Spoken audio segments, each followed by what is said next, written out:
Alright, today we're working on a 2020 F-250. It's got the 6-speed automatic transmission. Today we're going to be taking off this here pan. We got 21 bolts to take out.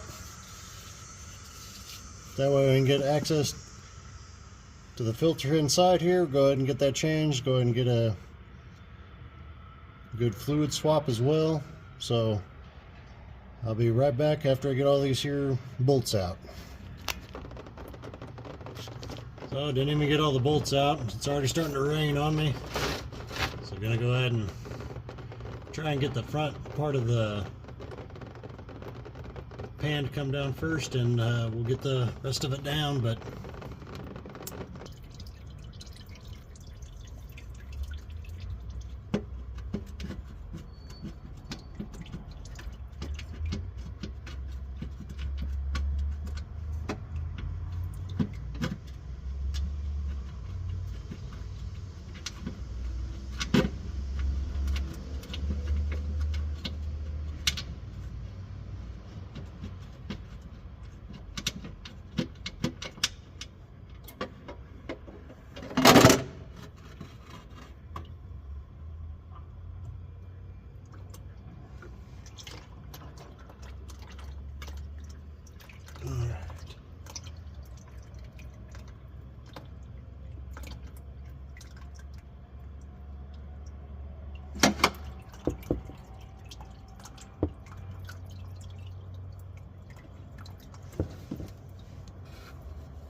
alright, we got our pan out. I'm gonna clean it up. We got a Ford Motor Company filter here.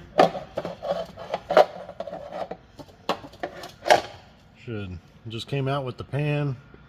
Unfortunately, the pan didn't even get a third of the bolts taken out and started leaking all over the place. Otherwise, I like to take it nice and easy, let her drain, since there's no drain plug in this pan. But unfortunately, just kind of made a big old mess everywhere. You'll have that sometimes. But anyhow, we're going to get this cleaned up, get our two magnets cleaned up, and get this thing back in. Another look at the pan here without the filter in there. Said, got a pretty heavy duty magnet there. Obviously got some wear material, perfectly normal. This other magnet here, pretty stout magnets. You gotta be careful, the magnets are very brittle. We'll go ahead and get this cleaned up though. Alright, so we got our filter pan all cleaned up. Got the magnets back in there. Got the new filter gasket on. And unfortunately, these holes are too big for the bolts to be retained. So what I'm going to do is put a little goo on there. This is virtually Vaseline, and that'll hold my gasket in place while I get that pan back up there. Alright, so I got the pan covered with some petrolatum, pretty much the same stuff they use to make chapstick out of. Shouldn't hurt anything, but it'll do a good job and keep our gasket good and held in place. Get that on there. You don't want to be fighting that gasket trying to hold the pan up and get all your bolts started. Makes for a good pain. So yeah, that's going to work nicely. I'm going to hold it in there, get all my bolt holes lined up as best I can.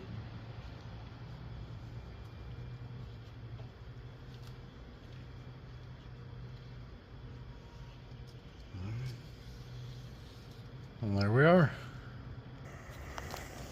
Alright, so we got our most of this wiped out. Took a peek at everything. One of the things you want to do is look up here in this hole. This is towards the front of the transmission. You can see your transmission fluid dipstick right there. But just take a peek up in that hole. I know it's hard to see on the phone, but what we're going to do is we're just looking up there to ensure that the seal from the old transmission pan is not on there. So other than that, this thing is dripping on me, so I'm going to go ahead and get the filter up in there and get the pan back on. As you can see, just fluids still dripping out everywhere on here, even though I just wiped it out. One of the other things is got plenty of fluid all over my exhaust, so we'll get that cleaned up before we get it started. Otherwise we don't want a big smoky mess.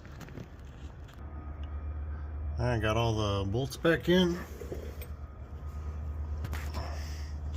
They are all loose. That's alright, the pan is sitting up there nice and good. I'm going to take my drill and get them all snug. Got it on the lowest screw torque setting, and then I'll go back through and finish them up with the torque wrench.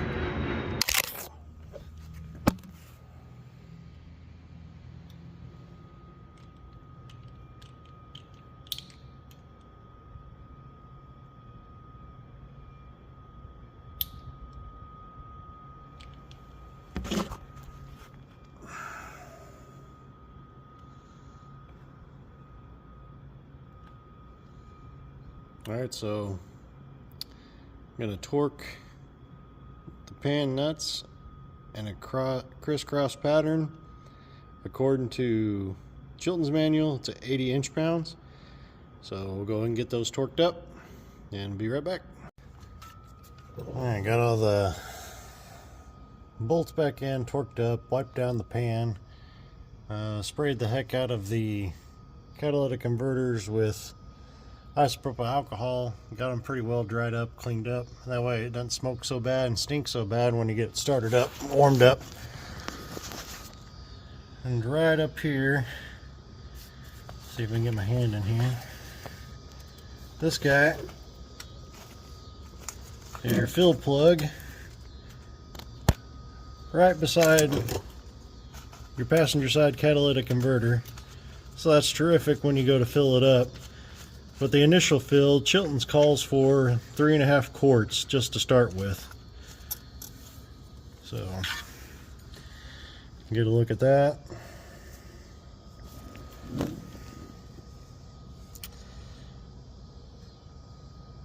And hopefully we're somewhere in the middle with that 3.5 quarts, and we got to get the truck warmed up and we go ahead and fill it up the rest of the way after those catalytic converters are good and hot for us.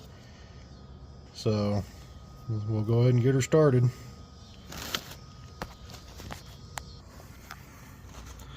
Well, I was a little worried about this.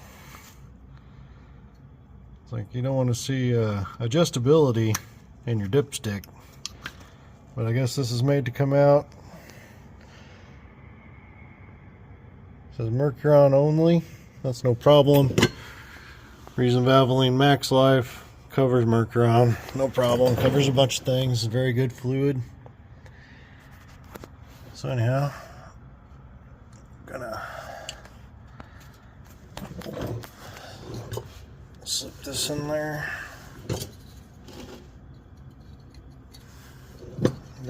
This will be very fun once we get the old truck warmed up.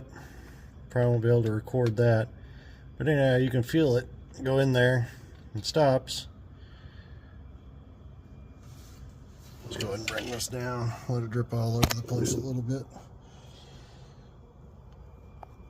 But as you can see,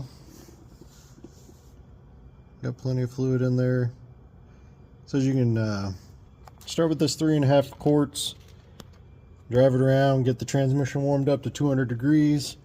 You may have to use a scan tool for that, or hopefully you have